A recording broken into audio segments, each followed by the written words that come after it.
Cet atelier ici s'appelle les semis précoces. Alors ici, c'est pas des semis précoces, hein, ils ont semé il n'y a pas longtemps. Mais ça s'appelle les semis précoces pour décaler ce cycle. Alors l'exemple qui est figuré ici c'est des variétés demi-tardives, tardives et très tardives, semées à début avril jusqu'à début mai. Et ça, c'est le cycle du maïs. Donc vous voyez là, ça c'est la longueur entre le semis et la récolte, c'est le cycle du maïs, qui est décalé. La floraison intervient quasiment 20 jours avant, en semant un mois plus tôt. Ce qu'on voit aussi là-dedans, c'est que le cycle est non seulement décalé, mais il est allongé. Quand vous semez plus tôt, vous avez... Quand vous semez plus tôt, vous avez des cycles qui durent plus longtemps. Et en fait, le maïs, comme toute plante, utilise la lumière, l'énergie lumineuse, et par la photosynthèse le transforme en sucre et en amidon. Donc plus cette usine photosynthétique travaille longtemps, et plus il y a production de sucre, plus il y a production d'amidon, plus il y a de quintaux. Donc le fait de semer tôt permet aussi d'avoir des variétés plus tardives, ça c'est une évidence, et d'avoir un cycle plus long, et d'accumuler au mieux, d'avoir une efficience plus importante de la photosynthèse. Bon, alors c'est vrai pour les différents types de variétés, hein, des demi-tardives aux très tardives. Il y a aussi une chose qui peut intéresser les agriculteurs de la région, c'est le fait qu'on peut esquiver les attaques de ravageurs aériens. Vous savez que la pyrale a 2 générations, souvent dans la région, voire 3, je crois en 2003, mais en général 2 générations. La deuxième génération, elle va sur les épis et elle grignote les épis, enfin elle fait des dégâts sur les épis. Le fait d'esquiver, ce qu'on appelle l'esquive, le fait de semer plus tôt, permet de décaler et d'avoir moins d'attaques de cette deuxième génération sur les épis. Et puis bien sûr aussi, ça peut jouer, le fait de semer plus tôt permet de récolter plus tôt, ça c'est aussi une évidence, ou de récolter plus sec. Et ça peut être intéressant dans le cas de récolte plus sec, moins de frais d'irrigation, et récolte plus tôt, moins de problèmes de qualité sanitaire. Là c'est un graphique qui montre la teneur en mycotoxines en fonction de la date de récolte, 15 octobre, 1er décembre. Grosso modo, si on attend le mois de novembre pour récolter, surtout la fin novembre, vous avez de la pluie, de l'hygrométrie, vous pouvez avoir une dégradation de la qualité sanitaire. Donc tout ça, c'est le bénéfice attendu des semis précoces. Alors, le deuxième graphique qui est là montre un peu l'exemple, enfin, on ne sait pas qu'on veut prendre l'exemple sur les Américains, mais montre ce qu'ont fait les Américains en fait. Je crois que Jean-Paul le disait avant sous la tente, il y a 15 ans, 20 ans, on disait toujours les Américains, ils ont beaucoup de maïs, et par contre, ils sont pas terribles en rendement, ils sont inférieurs à nous. Nous, on produisait toujours 10 quintaux de plus qu'eux, dans les années 75, 80, 85, jusqu'à 90. On était toujours au-dessus, on faisait plus de rendement, grosso modo, que les Américains. Là, ils nous ont dépassés. Et on peut penser que ce dépassement, on va dire, je ne vais pas dire qu'il va être constant, mais on va avoir du mal à les rattraper. Ils sont quasiment 10 quintaux de plus que nous au niveau de moyenne nationale sur 33 millions d'hectares, c'est gigantesque. Hein. Nous, on a 1,5 million d'hectares de maïs, ils en ont 33 millions. Non seulement ils font de la surface, maintenant ils font du rendement. Alors, pourquoi? Il y a 2 raisons principales. La première, c'est que ils ont introduit les biotech quand même, hein. Les OGM. C'est pas que les OGM procurent plus de rendement, mais c'est que les OGM, surtout contre la pyrale et la chrysomèle, permet d'avoir des maïs sains, alors que quand on a des attaques, il faut traiter, puis on a des maïs qui se cassent la gueule, etc. Donc il y a un peu les biotech, mais il y a surtout, ils ont vachement investi dans les moyens de production. Hein.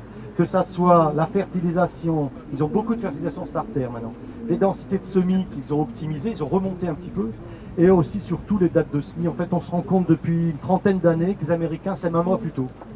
Avant, ils semaient, je ne sais pas, dans les années 75, 79, donc fin des années 70, en médiane, ils devaient semer, là on est au 10 mai, quoi, hein, et maintenant on est au 10 avril. Ils ont avancé d'un mois les dates de semis.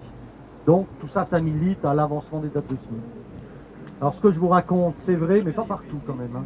Si vous êtes dans des terres noires comme ici, si vous êtes dans des alluvions, dans des sols plus légers, tout ça c'est vrai. Semer tôt, ça procure plus de rendement. Alors on passe de 100, bon, c'est un exemple d'essai, hein, de 150 quintaux à 125, ou là, de combien on est de 130 à 110, ça c'est vrai. Par contre, si vous êtes dans des limons battants, par exemple les boulbènes des Midi-Pyrénées, dans des limons vraiment battants, ce que je vous dis, c'est complètement faux. Vous m'écoutez plus, c'est pas qu'il faut semer tard, mais il faut surtout pas semer tôt. Parce que semer tôt en année où tout se passe bien, c'est génial, mais semer tôt dans des années où il pleut, et souvent il pleut quand même fin avril, début mai, vous avez un sol qui se ferme avec la battance. Là, vous avez le maïs qui a du mal à pousser, et à la limite, c'est presque pire, vous pouvez avoir des pertes de pieds, quoi. Donc nous, on est plutôt prudent, on dit dans les sols le limon battant, semez plutôt à date normale, hein. On va pas dire tard, mais ne vous précipitez pas fin mars, quoi. Alors,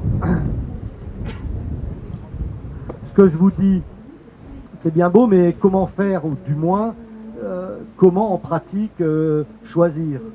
Le choix variétal, on dit quand même, plus on sème tôt, plus on a intérêt à privilégier des variétés avec une bonne vigueur de départ. Alors vous verrez dans le catalogue variétés qu'on publie tous les ans, il y a une colonne vigueur au départ, c'est une note, hein, plus la note est élevée, meilleure est la vigueur au départ. Bon, c'est pas non plus, je vais pas dire une science exacte, mais ça peut être mis en défaut si l'année est tranquille. Là, 2009, pour moi c'était un long fleuve tranquille, 2009 il n'y a pas eu de problème. Tout a levé en même temps, comme un seul homme, les maïs, ils ont levé le même jour, quoi. Pas de problème de vigueur au départ. Par contre, des années plus difficiles, on peut avoir des différences. Bon, certains disent aussi, il vaudrait mieux rechercher des plantes à port étalé qui favorisent la couverture de l'interrang. Derrière vous, vous avez une variété, c'est exactement le contraire. C'est des pores dressés, là, c'est une variété 49-50. Vous voyez que les feuilles, elles sont quasiment parallèles à la nervure. Elles sont très dressées, les feuilles, elles ne sont pas comme ça. Les gens qui font du maïs bio, par exemple, et qui sont en bio, le facteur numéro 1 de la production bio, c'est le désherbage. Il faut réussir le désherbage, sinon c'est cuit. Les gens qui font du maïs bio, souvent, maintenant, ils essayent de chercher des variétés à port étalé pour éviter la croissance trop précoce des mauvaises herbes. Mais bon, on n'a pas de classement, je ne peux pas vous donner un catalogue de croissance, pour l'instant, de classements variétaux selon le port étalé. Alors pour l'irrigation, c'est aussi important à savoir, quand on irrigue plus tôt, quand on sème plus tôt, on va irriguer plus tôt. Grosso modo, vous allez sortir les enrouleurs, pour ceux qui ont des enrouleurs, 8 à 10 jours plus tôt que d'habitude. Bon, ça c'est une chose, ça peut être gênant, ça peut ne pas l'être, ça dépend de la situation. Par contre, vous allez partir en vacances plus tôt aussi. C'est que l'arrêt d'irrigation est plus précoce, c'est évident. C'est quand même important parce que vers le 20 juillet, des fois vous en avez ras-le-bol. 20 juillet, quelquefois vous en avez ras-le-bol, vous avez envie de vous en aller. Alors c'est souvent les coups de fil des agriculteurs à cette époque de fin août, c'est toujours pour nous dire qu'est-ce que tu en penses, mes maïs j'ai semé à telle époque, en tel stade, qu'est-ce que tu en penses, est-ce que je peux arrêter, j'aimerais bien, il reste encore une semaine de vacances scolaires, j'aimerais bien partir en vacances. Bon, en général, quelle que soit notre réponse, l'agriculteur a déjà décidé, hein, la voiture est déjà pleine en général et sa femme l'attend déjà dedans, mais en général, on dit, quand on peut, oui, tu peux y aller, le gars part. Mais ça, c'est hors boutade, ça permet de décaler le stade et d'avancer de manière importante. Alors, un point qui peut être faible, où on peut nous dire, ouais, c'est bien beau, t'es des semis précoces, mais tu risques d'avoir des gelées de maïs tôt. Alors, oui et non, c'est-à-dire qu'on peut avoir du gel de maïs, mais si la plante a moins de 6 feuilles, l'apex est sous le sol. C'est-à-dire quand vous avez un maïs qui est de cette hauteur-là, vous avez encore l'apex sous le sol. Au pire, dans les bas-fonds, où on peut avoir du gel, on a des premières feuilles qui deviennent translucides, blanches et qui gèlent. Bon, le maïs va se refaire. Il ne fera plus le même rendement. Hein. Le potentiel est quand même affecté, là, il ne faut pas se leurrer. Mais on n'a pas besoin de ressemer, c'est ça que je veux dire. Mais le rendement est affecté, mais on n'a pas besoin de ressemer. Mais ça peut effectivement arriver. Nous, on craint plus, le fait de semer très tôt, on craint plus le gel au stade 8 feuilles, c'est-à-dire au moment de l'initiation du long de rang. Bon, ce qui peut éventuellement être gênant, c'est l'hydromorphie des sols à ce moment-là, au printemps. Dans la région, il y a eu des sols où il y a eu pas mal de flotte, en particulier de la neige. Je crois qu'il a neigé 5 cm de neige le 4 mai. Donc ça peut avoir gêné effectivement un peu les maïs. Bon, on va passer au point, c'est pas des points faibles, mais c'est des points qu'il faut absolument surveiller si vous voulez semer plus tôt. Alors semer plus tôt, c'est peut-être pas fin mars, hein. Ça peut être 10 avril si vous semez habituellement au 20, quoi. Hein. Si on sème plus tôt, on a plus de mauvaises herbes. Ça, c'est très important. Ou du moins, c'est pas qu'on en a plus, c'est que on va dire l'infestation de mauvaises herbes est chamboulée. Le fait de semer tôt, ça veut dire qu'on prépare la terre plus tôt, on favorise la levée des dicotes. Donc les renouées des oiseaux, renouées des liserons, on va un peu moins les graminées, mais les dicotes, on va favoriser leur levée, ce qui fait qu'on va avoir une infestation précoce inhabituelle. Ça veut dire que ça se traduit comment? Si l'agriculteur a l'habitude de faire de la prélevée tranquille, il ne repasse pas. Dans le cas de semis précoce, il risque de repasser. Il risque de repasser avec une poste levée, ça il faut le savoir. C'est un peu inhérent au semis précoce. C'est aussi dû au fait, l'hélicoptère va passer, c'est aussi dû au fait qu'il y a un manque de persistance des herbicides. C'est évident que si vous appliquez un herbicide le 5 avril, il ne va pas tenir jusqu'à fin juin. Donc, il faut juste retenir, si je sème plutôt certaines parcelles, à tous les coups, je vais être obligé de remettre un petit coup de désherbant. La protection contre les ravageurs devra certainement être renforcée, et en particulier la protection contre le taupin et l'aucini, parce que à cette époque de l'année, on dit souvent c'est une course contre la montre entre le maïs et les taupins. Les années où les maïs patinent, ils sont bouffés. Les années où les maïs carburent, ils sont moins bouffés. C'est pas qu'il y a moins de taupins, c'est que le taupin est moins nuisible parce qu'il arrive moins, il faut cause moins de dégâts sur des maïs qui ont déjà ce stade-là, c'est évident, là il fait plus de dégâts. Donc en gros, souvent quand on sème tôt, on se retrouve proche des stades de développement des ravageurs et on a intérêt à faire des TS ou des traitements en microgranulés comme le Force ou le Belen.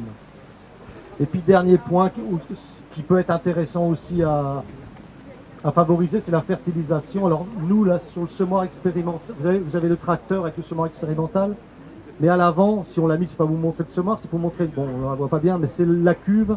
La cuve contient de l'engrais, c'est du 14-48, donc c'est un fertilisant, ça peut être d'autres formules, mais grosso modo, là c'est en liquide, hein.